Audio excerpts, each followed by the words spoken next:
আজকে খুব সিম্পল রান্না আমার। এই যে এটা হয়েছে পানিকুসু, মধু মধু রসমালাই। যাই হোক, এটা আমার খুব পছন্দ। পানিকুচু এটাকে আজকে আমি অর্ধেকটা রান্না করব চিংড়ি মাছ দিয়ে, সাথে একটা মজার ভর্তা করব। হ্যালো এভরিওয়ান, আসসালামু আলাইকুম। কেমন আছো তোমরা সবাই? আমি তো আলহামদুলিল্লাহ ভালো আছি। আজকে একটু বেশি ভালো আছি। আমার পছন্দের এই যে পানিকুচুটা নিয়ে আসছে, রাত্রে নিয়ে আসছে জানো তোর বাবা। তো রাত্রে রাখার কারণে এই যে উপরের দুইটা পাট একটু শুকাইয়া গেছে, তো এই দুটাকে নিব না। মা হয়েছে দেখাইতেছিল যে এটা দুইটা বেশি শুকাইয়া গেছে, এই দুটা নিতে হবে না। তো আমিও নিতাম না। যাই হোক, সুন্দর করে কেটে নিতে আসছি। আর আমার কাছে আজকে একটু বেশি ভালো লাগতেছে। মানে কি, এটা আমার খাওয়া নিষেধ, মানে আমার খুব অ্যালার্জির সমস্যা। তো এই ধরনের জিনিস খাওয়া আমার কিন্তু খুব মানে আমার পক্ষে খুবই খারাপ। তো সেই জিনিসগুলোই দেখে না আমার বেশি ভালো লাগে। মানে কি বলবো, বেগুন ওটাও খাওয়া নিষেধ, তো ওইটা আমার বেশি খাইতে ইচ্ছা করে। এই যে কচু, এটা খাওয়া নিষেধ, এটা আমার মানে দেখলেই খুব ভালো লাগে। যাই হোক, এই তো কেটে নিতেছি সুন্দর করে। একটু উপরের যে চামড়াটা থাকে ওইটা ফেলে দিয়ে একটু ছোট ছোট করে কাটে। অনেক দিন পরে এই যে আমরা পানি কচু রান্না করব। আমার শাশুড়ি মা হয়েছে খুশি হয়ে গেছে। সেও মনে হয় যে বলতেছিল যে মনে হয় 2 বছর পরে আমি পানি কচু আর কি খাবো। যাই হোক, রান্না করে দিছি, সে যেইভাবে চাইছিল সেইভাবে তাকে রান্না করে দিছি, আর খেয়ে খুব খুশি হয়েছে। আমার কাছেও ভালো লাগছে। আর কচু শাক যেভাবেই রান্না করি আমার কাছে ভালো লাগে। যাই হোক, এই তো সুন্দর করে কেটে নিতেছি। ওই যে বললাম ছোট ছোট করে একটু কেটে নিতেছি। অনেকে আছে যে এটা বাগার দিয়ে রান্না করে। অনেকভাবে রান্না করা যায়, আসলে খাবারের জিনিস যেভাবে রান্না করব ওভাবেই হয়েছে ভালো লাগবে। তো আমি তো আর বাগার দিয়ে রান্না করব না, আমি চিংড়ি মাছ দিয়ে হালকা মাখো মাখো করব।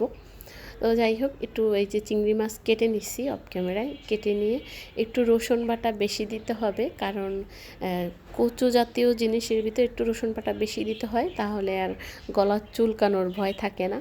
পেঁয়াজ বাটা আর রসুন বাটা এগুলো দিয়ে দিলাম। আর মাছগুলো একটু ভেজে নিচ্ছি আগে। সাথে হয়েছে একটু জিরার গুঁড়ো, হলুদ গুঁড়ো, মরিচের গুঁড়ো, কাঁচা মরিচ কয়েকটা দিলাম। দিয়ে এখন মশলাটা খুব সুন্দর করে কষিয়ে নেব। তেল উঠে গেছে, তার মানে কষানো হয়ে গেছে। 2বার পানি দিয়ে অল্প করে আমি কষাই নিছি। তারপর হয়েছে কচুর শাকটা হয়েছে দিয়ে দেবো। যাই হোক, শাক ডেগা একটা হলেই হবে, ওইটাকে দিয়ে দেবো। এই এতটুকুই পানি আমি দিব, এর উপর আর পানি দিব না, কারণ এর থেকে বেশি পানি দিলে দেখা যায় অনেক পানি হয়ে যাবে, তখন আবার শুকাইতে অনেকটা সময় লাগে। আর এই যে কচু তো বেশি সেদ্ধ হইতে সময় লাগবে না, একটু পানিতেই খুব সুন্দর করে সেদ্ধ হয়ে যাবে। আর এখান থেকে কিন্তু পানি বের হবে, তো সেই জন্য পরিমাণ করেই হয়েছে পানিটা দিতে হবে, যেন একদম বেশি পানি না উঠে যায় তখন আবার। যাই হোক, ভর্তা বানাবো, সেই জন্য এখানে টমেটো আর কাঁচামরিচ এগুলো ওই পাশে সেদ্ধ করতে দিয়ে দিছি। হঠাৎ করেই মনে হলো যেন একটু কাঁচামরিচ, টমেটো, একটু চিংড়ি শুটকি এটা দিয়ে ভর্তা বানাই, তাহলে আরও বেশি ভালো লাগবে। যাই হোক, মনে মনে ভেবেছি, ওটাই হচ্ছে করে ফেলছি।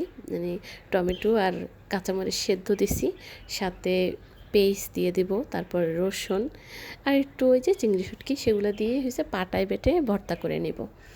আর এই যে কয়েকবার নাড়াচাড়া দিয়ে আমার কচুর একটা কিন্তু রান্না হয়ে গেছে একদম পারফেক্টভাবে। এভাবেই হয়েছে। এখন রেখে দেবো, চুলা অফ করে দিছি। তো এখানে আবার একটা রসুন ছিলে নিতেছি, রসুন দিব ভর্তার ভিতরে, সেই জন্য।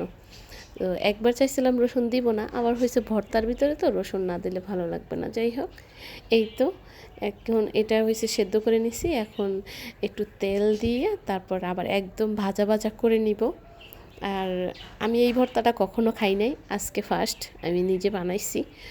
তো খাওয়ার পরে এত মজা ছিল, আসলে কি বলবো, খুব মজা ছিল। এই ভর্তাটা আমি আর কখনো খাই নাই, আজকে ফার্স্ট, বললাম না আমি বানাইছি।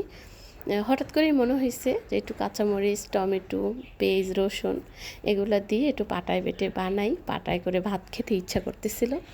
যাই হোক, এখানে খুব সুন্দর করে ভেজে নিছি। তারপরে হয়েছে এই তো পাটার ভিতরে করে একটু সুন্দর করে বেটে নিতেছি।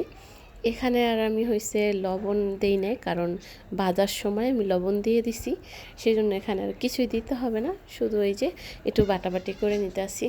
যাই হোক, অনেক দূর চলে আসছি ভিডিওর এই পর্যন্ত। আমার প্রিয় আফুরা, তোমরা যদি ভিডিওতে লাইক না দিয়ে থাকো অবশ্যই একটা লাইক দিয়ে দেবে, নতুন বন্ধু হলে আমার চ্যানেলটা সাবস্ক্রাইব করে দিবে। ইদানিং হয়েছে আমি কিন্তু বেশি কোনো আপুদের কমেন্ট করতেছি না, আসলে আমার মন ভালো নাই, ভালো লাগে না। এই যে অল্প করে ভিডিও করতেছি তো এতটুকুই, তারপর অন্য কোনো ভিডিও তো আর নিতে আসছি না। আসলে একটা চ্যানেল খুলছি শখের বিষয়, এখন হয়েছে এটাকে বাদ দিব, তো সেই জন্য হয়েছে কিছু কিছু রান্নার আর কি ভিডিও দিতেছি।